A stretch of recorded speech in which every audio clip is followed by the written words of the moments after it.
Good evening. So tonight is not, as some people have already come up to me to say, a debate between pro-war and anti-war. Okay? I'm not pro-war. We're both anti-war, but we're anti-war in a different way.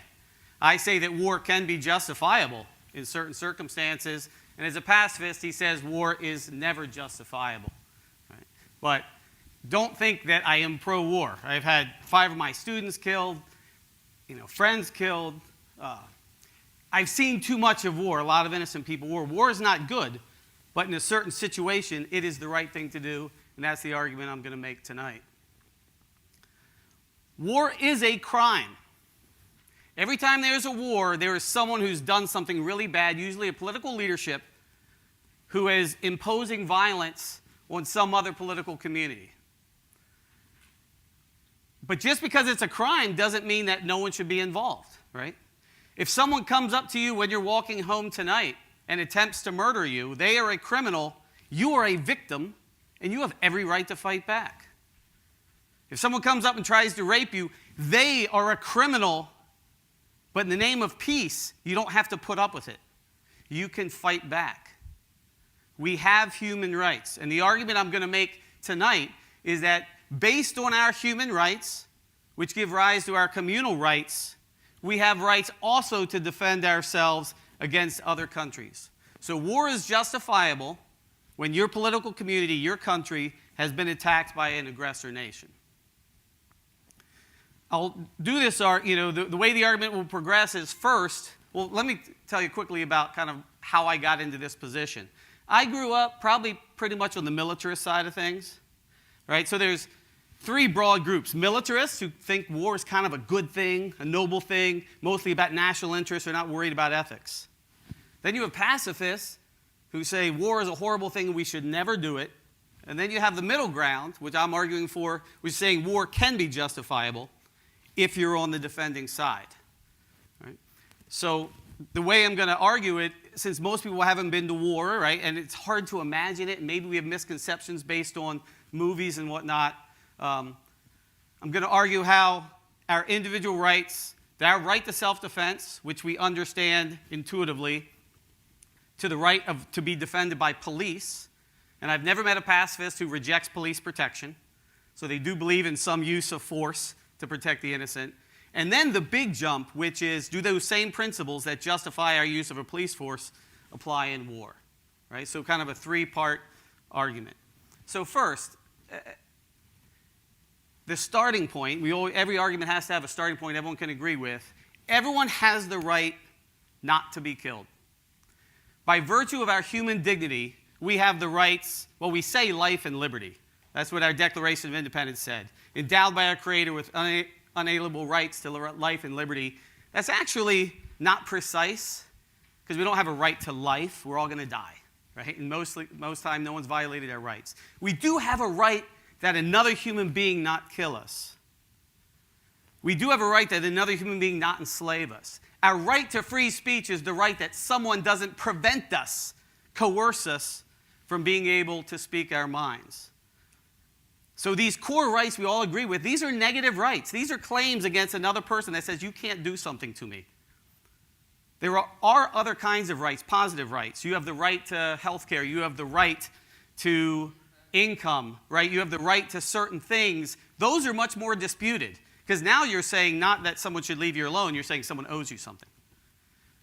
But our country is based on, and the notion of human rights, traditionally on these negative rights, the right not to be killed, not to be enslaved, the right to bodily integrity.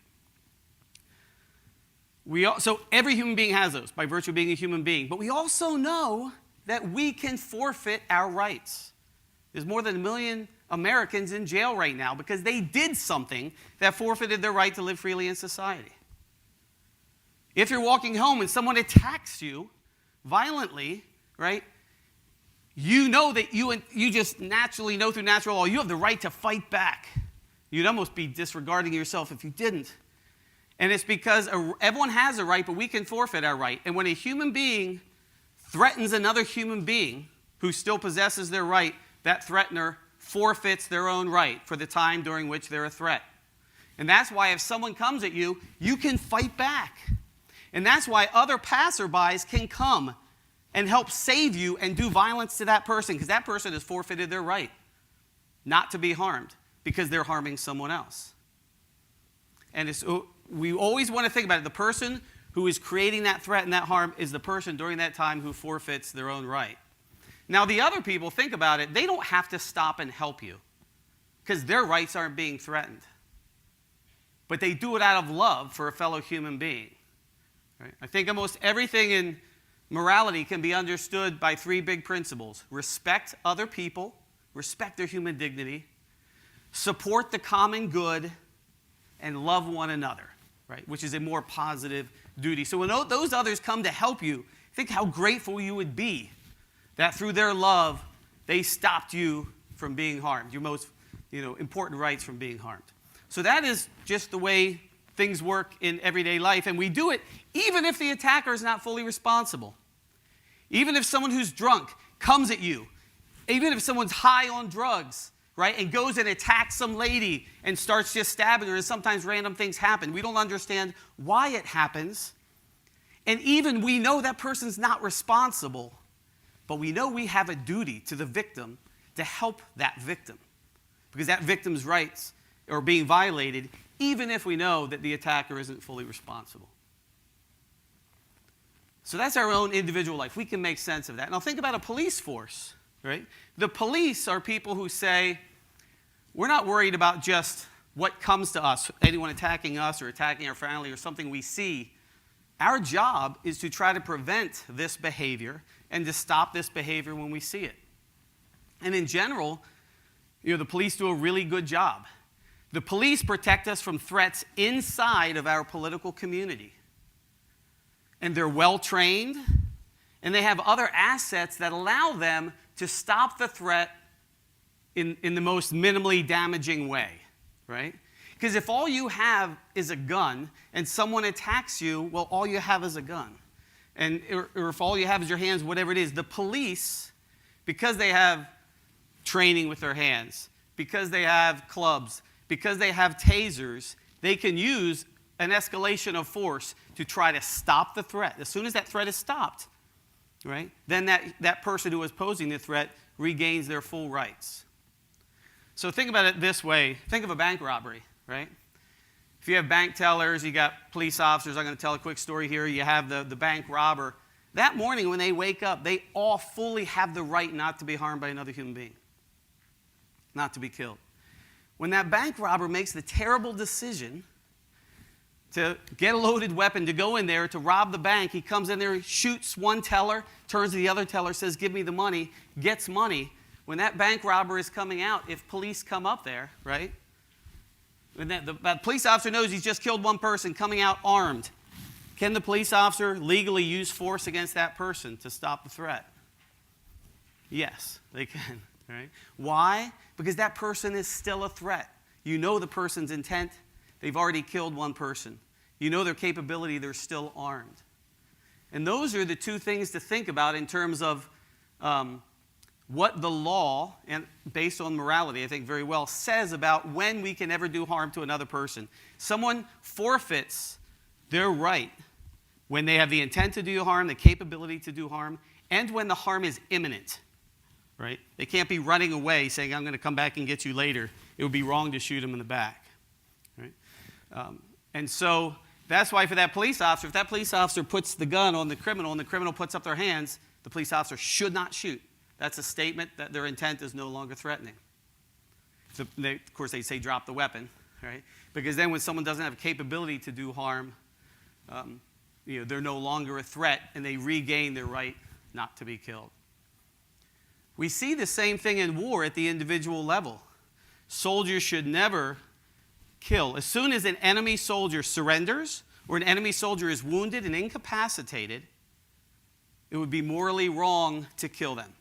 They're no longer a threat and they regain their right to life. They regain the right not to be killed.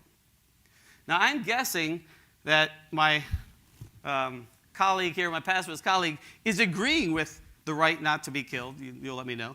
At an individual level and the police officer level, and they say war isn't like that. Because war is, think about it, I've been to war, deployed 5 times. I didn't start the war. The people on the other side didn't start the war. Pastors a lot of times will say, you're innocent attackers. You're both innocent of the war. You shouldn't be harming each other. But actually, that is, and especially in war, you shoot people when they're not directly threatening you. In fact, we try to kill the enemy combatants before they have the chance to do harm to us and threaten us. So that seems fundamentally different than what the police do. Police use force as the last resort. Yet in war, we tend to use force, the maximum force allowable, as soon as we can to seize the initiative, right, on the enemy. So how can you say it's an imminent threat to you? And here's the conceptual jump that's important to understand. Anytime you see a military uniform, notice this. You always have the person's name, because they're fighting as an individual. They're making their own moral choices out there on the battlefield. But their only reason they're there is because they're fighting for this political community. It'll say U.S. Army or U.S. Navy. A war isn't between individuals. It's not between Pete and Muhammad or anyone else, right? The war is between our political communities. So in individual life, if someone's coming at you, you should try to talk them out of it. You should try to avoid this situation. You should say, come on, dude, this is not smart. Let's not go this way. When it comes to war, that is a country saying, hey, you're threatening us. Let's try economic sanctions. Let's try diplomacy. There's got to be another way to do it. Any just war should be, by just war theory, a war of last resort. A just war is a necessary war, but it's a war that if you just give up, you can't do anything more. And we always have the right to fight to defend our political community. When Germany attacked Poland, 1939, the Polish had the right to fight to try to defend their political community. When Iraq invaded Kuwait in 1990, the Kuwaitis had a right to fight back to defend their political community. Just like individuals have that right. So because a war is between these political communities, that's why you don't have to wait. I have to talk to soldiers about this. You don't have to be personally threatened. The war is between us and Al-Qaeda. Okay? The chance for talking about peace is gone. The fight is on. When you get the chance, you should kill the enemy combatants, as long as they're still combatants. Take that back to the individual case. If someone attacks you when you're walking home tonight with a knife, and you're down on the ground and that knife is coming towards your eyeball, right? It would be stupid for your knee to say, well, I'm not personally threatened. I'm not going to knee him in the groin, right? No, because we're all one body, and our body has to work together. If any of us is threatened, all of us is threatened, we should all work together to end the threat. And that's how it is in war. Our political community, judged by our political leaders, they've said, we are so threatened that we have to fight. The other options aren't working. The military is the fist of the body politic. The whole rest of the body is going to suffer and die unless you fight. And that's what we do. Just like our fist does it for our own body if you get attacked tonight, the military does it for our own political community. Now, I wish the proper role in this political body is for the head to be very deliberative. And the head is our political leadership. And they should be trying to find any other way to fight. Right? In the military, our role is to win the war if our political leadership, elected by all of us, says that that's what we have to do. Am I on time? Oh, good. And so, what we need, the thing that's missing right now, I think, within our polity, is the civilian leadership and the civilian people understanding when war is just and saying we're only going to go to war when war is just. Ironically, what we have in America right now, and thank God we have Secretary Mattis and General McMaster and other people up there, right? We tend to have civilians like, let's go kick their ass, right? And the military says, stop. We have other elements of national policy, right? We have economic, we have informational, we have diplomatic, right? Let's use those other tools. But still, I have the easy role in this argument. All I have to say is, can war be justifiable? Of course. When you are attacked, to defend yourself is justifiable. That can be a mental leap for us because no one's going to attack the United States anytime soon. We're pretty big, we're powerful, and we're protected by oceans. But I guarantee you that if United States forces were not physically present and willing to fight to defend Latvia, Estonia, Lithuania, probably even Poland, Western Ukraine, Georgia, the parts that Russia hasn't already invaded, Russia would be using force to take those over. And sometimes it doesn't make sense to us. Like, why would they do that? Why don't we all just get along? Yeah, why don't we all just get along? Why do we have a police officer here tonight? Because for whatever reason, there is a problem of evil in the world. And as much as 98% of us would just love to get along, there's always a minority of people throughout history, in all times, in all places, in all cultures, who won't just get along, who will violate the rights of others, violate their property rights, violate their rights. You know, I've been in Iraq where it's lawless, where there was lawlessness in 2003, when the government fell. And hey, this is your chance to all get along. This horrible dictator that was so bad to you is gone. And what did people do? They were just killing each other, right? There was massive theft. There was widespread rape. Why? Right? You can't answer that. At the individual level, you can't answer, why do I have to lock my car? Why do I have to lock my doors? Why do I have to have police? Why do people do bad things? Why are so many people subject to sexual harassment and sexual assault? Because some human beings will do bad things. And that's at the individual level, that's at the societal level, that's the international level. And as long as you have evil in the world, you have to have some people who are willing to fight to defend against that evil. There's a guy, Dave Grossman, wrote some very good books called On Killing and On Combat. And he used an analogy I thought was pretty interesting. He said, 98% of the world are sheep. They just want to get along and be good to each other and enjoy their lives. A very small percentage, probably less than 1%, are wolves. And it doesn't take many wolves to ruin the lives of the sheep. They're never secure, right? And maybe even some other sheep are going to join the wolves if the wolves are going to get everything they want and be in control, right? So that's how evil spreads. But he said there are sheepdogs. And sheepdogs sometimes get on the nerves of the sheep, but they never harm them. And the sheepdogs will give their lives to stop the wolves. And our police officer against internal threats, our military against external threats, are those sheepdogs. So I'll cede the rest of my time. Thank you for your attention.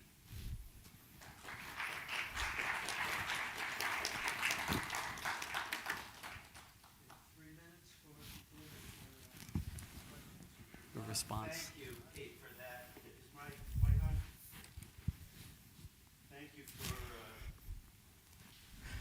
Thank you for that terrific opening, and thank you all for being here, and thank you, Glenn, for hosting this. What we just heard was mostly theoretical about unnamed wars. I would have expected a long list of examples of the wars that have been justifiable. We heard Poland and we heard the Gulf War. Last resorts, nothing else could have been done. They were just and humane and good wars. Iraq, before the Gulf War, was willing to negotiate a peaceful settlement. It proposed that Israel also withdraw from the Palestinian territories while Iraq withdrew from Kuwait. It proposed a weapons of mass destruction free zone for the Middle East. How horrible such things would have been. And many governments of the world encouraged pursuing those negotiations. The United States' preference was for war. There is no such thing as war as a last resort. There is going out of your way to avoid peace. And if we can talk about actual examples of wars, I would love to hear some examples of the ones that have been justified and of the ones that haven't been justified. And I would love to know how you quantify the difference, how you determine the good that's supposedly accomplished and how many deaths are justified by that good. I would like to know how to quantify that. Pete wrote in the Washington Post in 2006 that people were blind to all the good that U.S. soldiers were doing and the war was doing for Iraq, a nation absolutely destroyed by that war. I want to know what that good was, regardless of whether the good outweighed the bad and the war was justified or not. I'd like to know that too. But what in the world was that good? The idea that wars are somehow self-defense and that this justifies wars. I mean, that argument has to go both ways. Both sides can claim it. But if only one side gets to claim it, well, it's not this one. It's Iraq. It's Afghanistan. It's Vietnam. It's the places attacked that can more plausibly make that claim. But it doesn't justify making war. And justifying a soldier's actions within a war doesn't justify the decision to initiate a war. And a soldier is not a civilian with the right to self-defense, a right that does not come because somebody else has forfeited their right. It comes most plausibly because it's actually a last resort, because they have tried nonviolent approaches, which in an individual case can run out. It's not a good analogy to a war because the same does not apply. In war, most of the killing historically has happened while the other soldiers are retreating, including killing some 30,000 Iraqis in that good war, in that justifiable war, the Gulf War. 10 seconds. Following an illegal order is not legal. An Iraqi village is not a threat to a drone pilot, and Iraq was never a threat to the United States. These are not facts.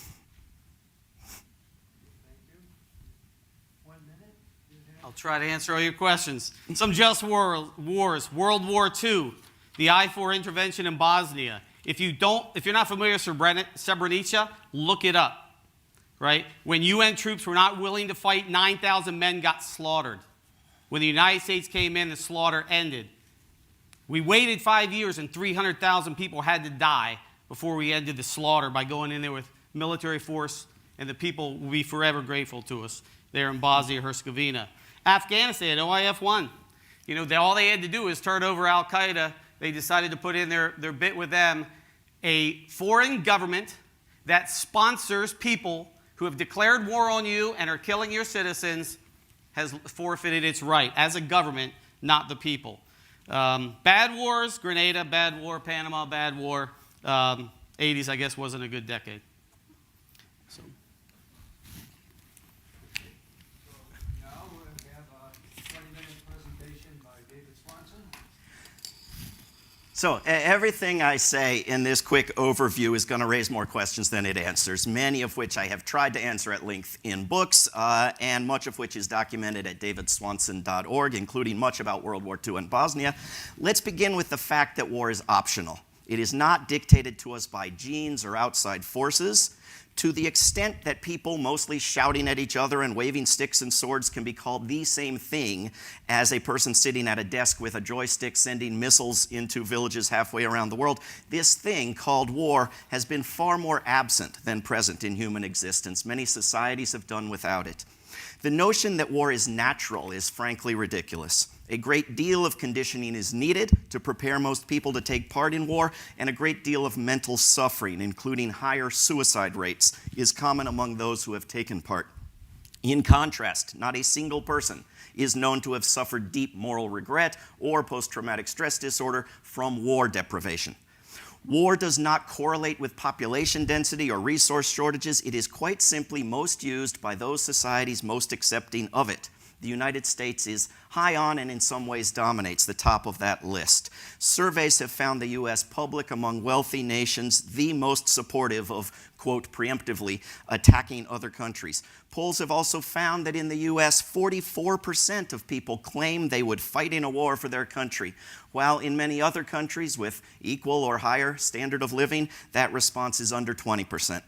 U.S. culture is saturated with militarism, and the U.S. government is uniquely devoted to it, spending almost the same as the rest of the world combined, despite most of the other big spenders being close allies, whom the U.S. pushes to spend more. In fact, every other nation on earth spends closer to the $0 spent by Costa Rica or Iceland than to the $1 trillion spent by the United States.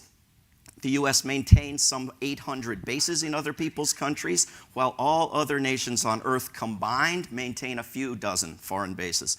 Since World War II, the U.S. has killed or helped kill some 20 million people, overthrown at least 36 governments, interfered in at least 84 foreign elections, attempted to assassinate over 50 foreign leaders, dropped bombs on people in over 30 countries. For the past 16 years, the U.S. has been systematically damaging a region of the globe, bombing Afghanistan, Iraq, Pakistan, Libya, Somalia, Yemen, and Syria. The U.S. has so-called special forces in 2/3 of the countries on Earth. When I watch a basketball game on TV, two things are almost guaranteed. UVA will win, and the announcers will thank the U.S. troops for watching from 175 countries. That's uniquely American. In 2016, a presidential primary debate question was, would you be willing to kill hundreds and thousands of innocent children? That doesn't happen in election debates in other countries where the other 96% of humanity lives. U.S. foreign policy journals discuss whether to attack North Korea or Iran. That's uniquely American. The publics of most countries polled in 2013 by Gallup called the U.S. the greatest threat to peace in the world. Pew found that viewpoint increased in 2017. So this country has an unusually strong investment in war, though it is far from the only war maker. But what would it take to have a justifiable war? According to just war theory, a war must meet several criteria, which I find fall into these three categories: the non-empirical, the amoral, and the impossible. By non-empirical, I mean things like right intention, a just cause, and proportionality. When your government says that blowing up a building where ISIS has stored money justifies killing up to 50 people, there is no agreed upon empirical test to go out there and reply, no, it's only 49, or it's 6, or it's 4,097 people can be justly killed. Attaching some just cause to a war, such as ending slavery, never explains all the actual causes of a war and does nothing to justify the war. During a time when much of the globe ended slavery and serfdom without a war, claiming that as the cause for a war carries no weight. By amoral criteria, I mean things like being publicly declared and being waged by legitimate and competent authorities. These are not moral concerns. Even in a world where we actually had competent and legitimate authorities, they wouldn't make a war any more or less just. Does anyone really picture a family in Yemen hiding from a constantly buzzing drone, being thankful that it's been sent to them by a competent and legitimate authority? By impossible, I mean things like be a last resort, have a reasonable prospect of success, keep non-combatants immune from attack, respect enemy soldiers as human beings, treat prisoners of war as non-combatants. To call something a last resort is in reality merely to claim it is the best idea you have, not the only idea you have. There are always other ideas that anyone can think of, even if you're in the role of the Afghans or the Iraqis actually being attacked. Studies like those of Erica Chenoweth and Maria Stefan have found nonviolent resistance to domestic and even foreign tyranny to be twice as likely to succeed, and those successes to be far longer lasting. We can look to successes, some partial, some complete, against foreign invasions over the years: Nazi-occupied Denmark and Norway, in India, in Palestine, Western Sahara, Lithuania, Latvia, Estonia, Ukraine, etc., and many dozens of successes against regimes that in many cases have had foreign support. My hope is that the more that people learn the tools of nonviolence and their power, the more they will believe in and choose to make use of that power, which will increase the power of nonviolence in a virtuous cycle. At some point, I can imagine people laughing at the idea that some foreign dictatorship is going to invade and occupy a nation 10 times its size, full of people dedicated to nonviolent, non-cooperation with occupiers. Already, I get a bit of a laugh on a frequent basis when people email me with the threat that if I do not support war, I had better be prepared to start speaking North Korean, or what they call the ISIS language. Apart from the non-existence of these languages, the idea that anybody is going to get 300 million Americans to learn any foreign language, much less do so at gunpoint, almost makes me cry. I can't help imagining how much weaker war propaganda might be if everybody did speak multiple languages. But continuing with the impossible criteria, what about respecting a person while trying to kill her or him? There are lots of ways to respect a person, but none of them exist simultaneously with trying to kill that person. In fact, I would rank right at the bottom of people who respect me, people who are trying to kill me. Remember, just war theory was created by people who believed that killing someone was doing them a favor. And non-combatants are the majority of casualties in modern wars, overwhelmingly, so they cannot be kept safe. And there is no reasonable prospect of success available. The US military is on an enormous, record-breaking losing streak. But the biggest reason that no war can ever be justified is not that no war can ever meet all the criteria of just war theory, but rather that war is not an incident. It is an institution.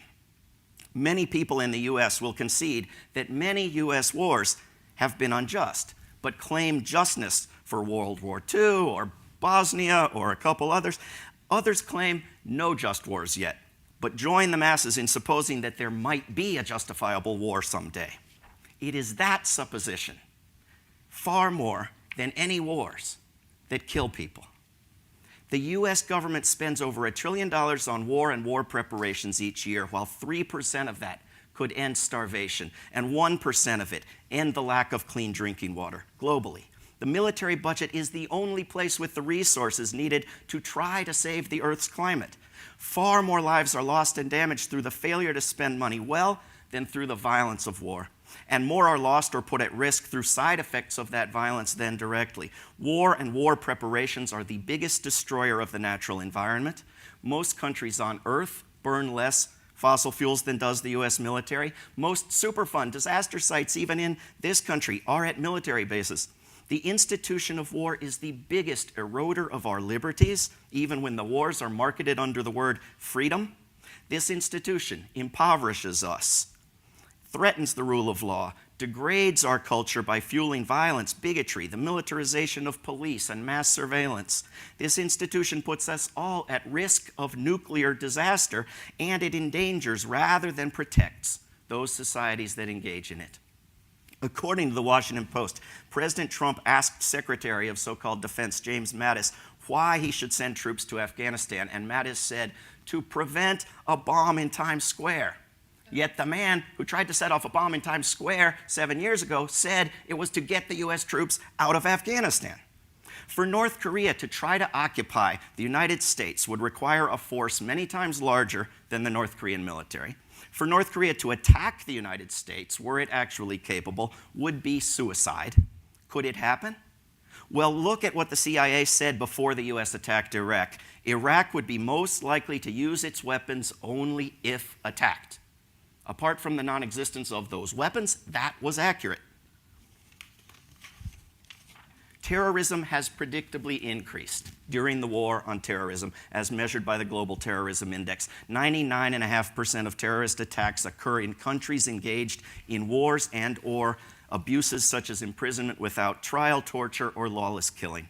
The highest rates of terrorism are in so-called liberated and democratized Iraq and Afghanistan. The terrorist groups responsible for the most terrorism, that is, non-state, politically motivated violence around the world, have grown out of US wars against terrorism. Those wars themselves have caused numerous just retired top US government officials and a few US government reports to describe military violence as counterproductive, as creating more enemies than are killed. 95% of all suicide terrorist attacks are conducted to encourage foreign occupiers to get out of the terrorists' home country. And an FBI study in 2012 said that anger over US military operations abroad was the most commonly cited motivation for individuals involved in cases of so-called homegrown terrorism in the US.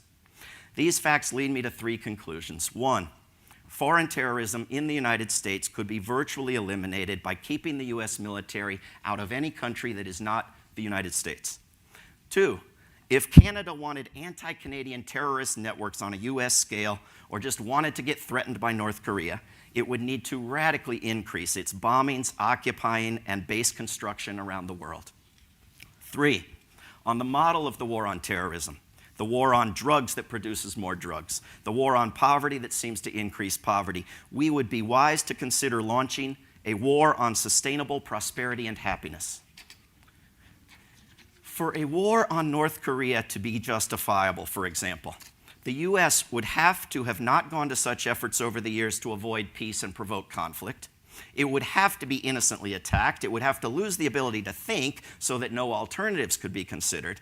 It would have to redefine success to include a scenario in which a nuclear winter might cause much of the Earth to lose the ability to grow crops or eat.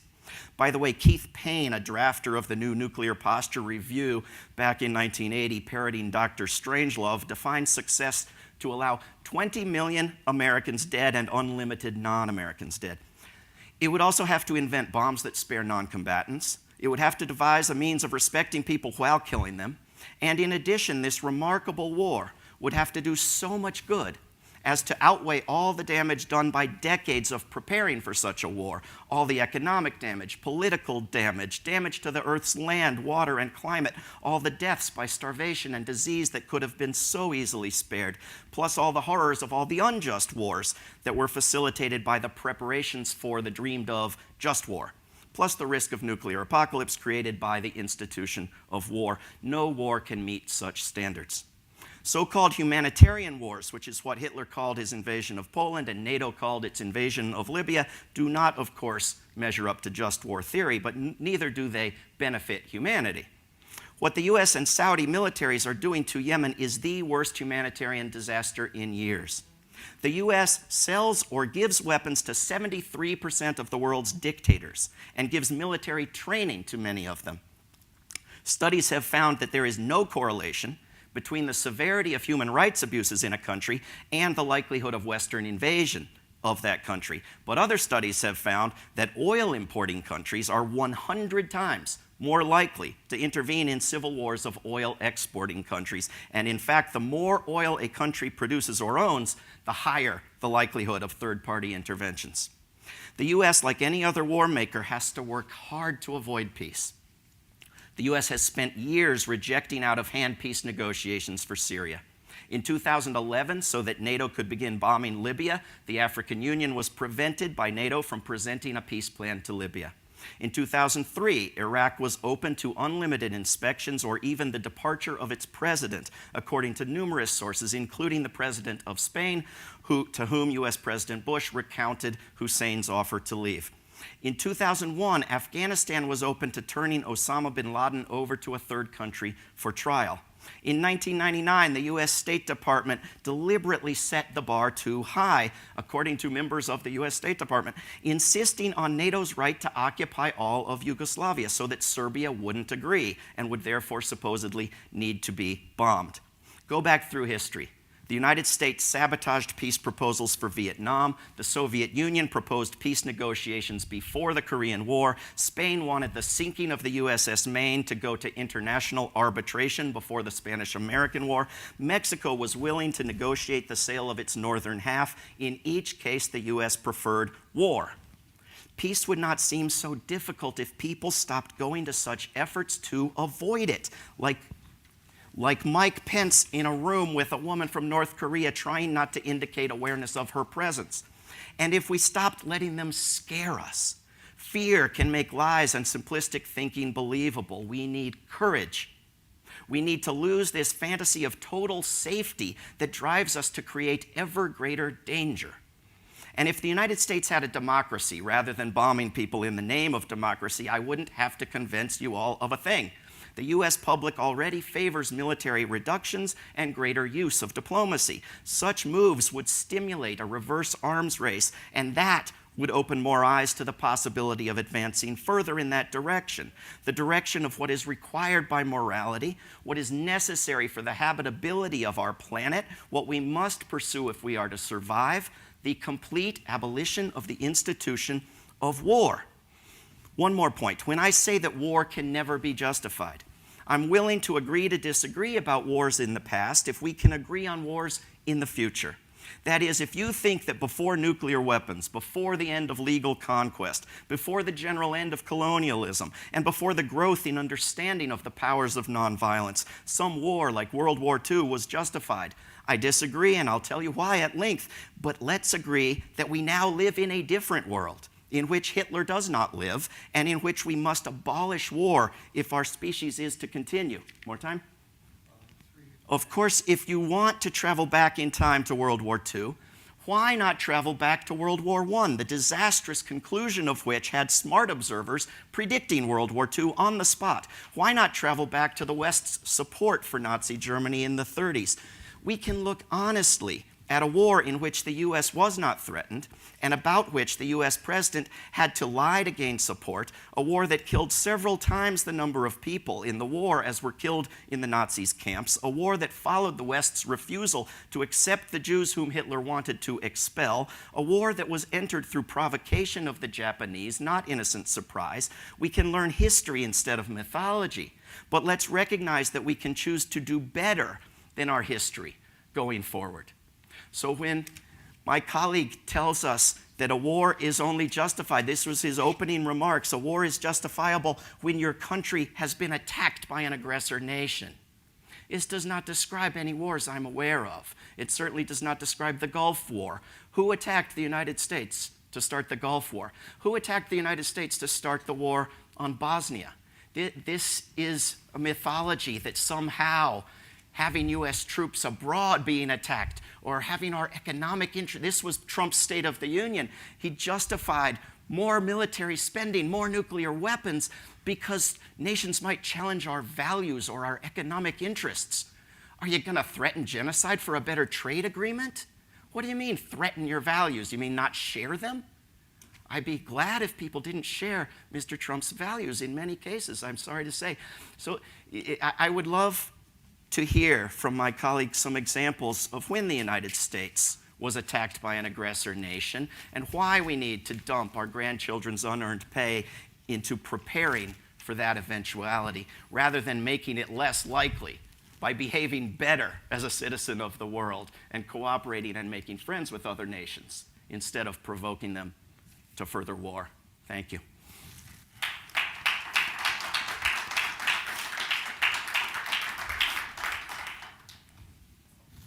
Thank you, especially for the nice setup at the end. Yeah, we haven't been attacked, which is wonderful. So we haven't been the person walking home tonight who gets attacked. But we are the police officer. We are the fully capable person who can prevent other people from being attacked and who can come to their aid, whether it's to the Kuwaitis, whether it's the Bosnians, whether it's the people of France and England. I would encourage you to go over to World War II ceremonies in Europe. The people love us. I've lived in Europe 3 years. I lived in Germany, where my neighbors came and they bring you food. They're really great. Lived in 2 different cities in Germany, and both thanked the United States for freeing them from Hitler. I went over for the World Cup. I wanted to watch the World Cup versus Argentina just a few years ago. Once I got in the World Cup, I grabbed one of my sons. We're going to Germany. We watched it in Heidelberg, and people were just buying us drinks. And the first thing my Airbnb person said when he saw me, "Hitler, no good. America, good." I was like, great. I was like, I've forgotten about Hitler. Don't worry about him. A pacifist is someone who has never been threatened. Realistically, when you're threatened, you're willing to fight back. There's a great book called War is a Force That Gives Us Meaning, written by Chris Hedges. He was a New York Times correspondent during the siege of Sarajevo. He was in Sarajevo. And just talking a few months ago, he said both these lines. He considered himself anti-war pacifist. He's seen too much war. He hates it. He says, war is always wrong. But boy, I was really proud of those Sarajevans. They were totally justified in fighting to stop extinction from the Bosnian Serbs who were attacking him. Well, then war's not always wrong. The Bosnian Serbs were wrong, but you just said how much you admired and how much you loved and how proud you were of the Bosnian Muslims fighting back. So it comes back to our same point. In war, there is always someone who's really bad, or maybe people who are really confused, but usually there's someone bad, doing something they shouldn't, being a militarist. The person fighting back is justified. Suicide, that's a terrible thing. One thing I work for, if you look up for me, or I work on, is moral injury. I think we have to help soldiers make sense of encountering evil in war, and it seems to just jump off on you. But the problem of suicide is a much bigger problem than just our veterans. It seems to be a problem of meaning within our society. How can you kill and respect someone? How much time do I have? 30 seconds? We should love our enemies. I don't think we train this way, but I think it is fully consistent to love someone and in certain circumstances, in order to protect others, to do violence to them. Let's say I had an alcoholic brother who was very violent, who was in and out of jail for years. And one time when he's really drunk, he's coming out and saying he's got a gun, he's going to get in a car, and he wants to go kill some person for whatever reason. And all his other brothers, knowing you can't reason with him when he's drunk and he's this angry, go up and have to fight him and beat him up to stop him from going out on the road, killing someone else or killing himself. That was an act of love. If you just came up with it, it was an act of violence. Right? And so, okay. That's Two wars out of dozens and dozens of wars over the past decades cannot possibly justify keeping around the most disastrous, costly institution known to humanity, the worst thing we ever do to each other. We can talk about why those two particular wars were not necessary, were not last resorts, were not just causes, were not, the propaganda to sell the war on Yugoslavia, the intentional, as I said, avoiding of agreement in the debate, but to justify this disastrous institution and all of the agreed upon unjust wars in recent decades with those two little wars is ridiculous. I heard, Pete, in an interview, you talking about soldiers killing people on Haifa Street in Baghdad, and they killed 3 insurgents, clearly bad people.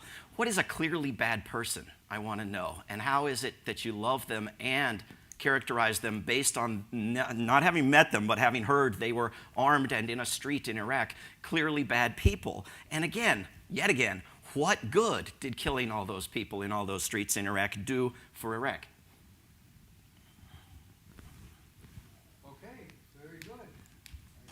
So based. You just want to open Q&A? I'm sorry? I prefer. Do you want to go Q&A? People take them. Whatever you guys think. Well, your schedule says you ask each other questions, but whatever you want to do. I don't have a particular question. I question a whole lot of the facts, but we're not. I don't think that's going to make progress. Shall we have the audience? Raise your hand if you want to go to audience questions. Let's do it. See if we can alternate them. We'll try to alternate back and forth and maybe both answer. Yes, we're supposed to ask each other questions. I'm not sure if my partner wants to do that. Okay, you can ask me a question first, and then I'll think up. Well, I've asked quite a few. I've asked what good has been done thus far for Iraq. I've asked how you can quantify which wars are the good ones and which wars are the bad ones. Well, these are pretty good. The good ones are the ones in which there is a value to defending human rights in the political communities. I know you've never been to Iraq, you haven't been to Afghanistan, you haven't been to Kuwait. I spent a lot of time there. I had the great luxury, I wasn't a trigger puller, I was a researcher. And so I went along with patrols day after day when their 2007 surge, when they're clearing pretty much every house in Baghdad and in the country looking for weapons. And I would just sit and talk with the family, with the interpreters while soldiers were going through things. I found overwhelmingly the people wanted us there. They didn't trust our national police, which was all Shiite, who were executing Sunnis wherever they could find them. They didn't like the Sunni tribes and the sons of Iraq, who were killing Shiites whenever they could. Maybe we made the mistake. I think Iraq was a strategic error. They didn't have nuclear weapons. They had chemical and biological weapons. We almost invaded Syria in 2003, chasing after them. The Israelis took care of those later. And we had more than 90 soldiers wounded by chemical weapons during their time there. So the narrative that there was none there isn't true. An interesting thing, I got to be involved. So I was part of the history of the Army, studying the history of the war, the official history. So got to do interviews, everything from 4-star Tommy Franks down to soldiers. And I wasn't in the interrogations of the Iraqi Republican Guard generals, but I talked to the people who did.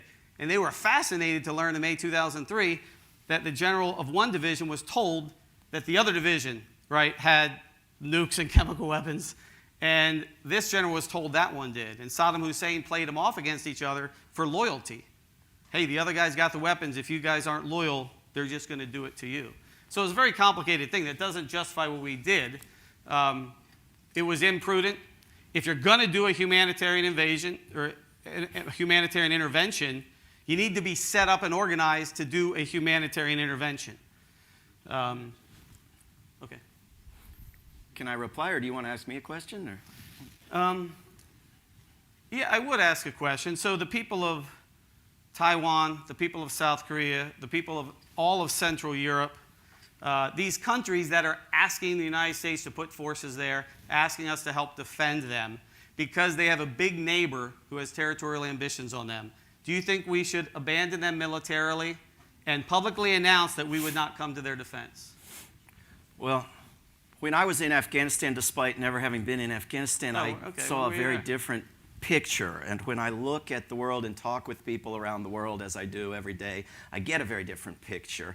When you poll the world, as I said in my opening remarks, you get a very different response. The U.S. not appreciated as the global cop, in fact, viewed as the greatest threat to peace in the world. The people of South Korea had a nonviolent revolution, an impeachment, an overthrow, a new government, because the old government would not stand up to the United States. And the new president is now finally showing signs of standing up to the United States. The people of South Korea do not want a war between the United States and North Korea. They're the ones who are going to die in it. Do you think we want a war between North and South Korea? Do you believe we want a war? Can I do the 2 minutes and then you get another question? What the CIA said before attacking Iraq was any weapons they have will only be used if they're attacked. What the Pacific Command of the U.S. military says now is that North Korea is no threat. It would be suicidal for them.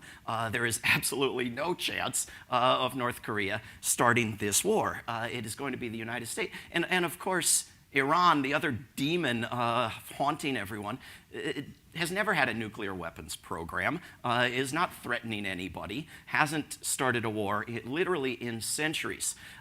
Do I think anybody wants a war? I think when you see the U.S. ambassador to the United Nations go and almost parrot word for word Colin Powell, substituting the word Iran for Iraq, that's somebody wanting a war. I think when Mike Pence and as well as the president of Japan and Mike Pence's wife seem to be the only three human beings in a giant stadium who cannot stand for a celebration of peace and unity and must sit on their rears glaring around at people wishing for hostilities. That's resistance to peace, if nothing else.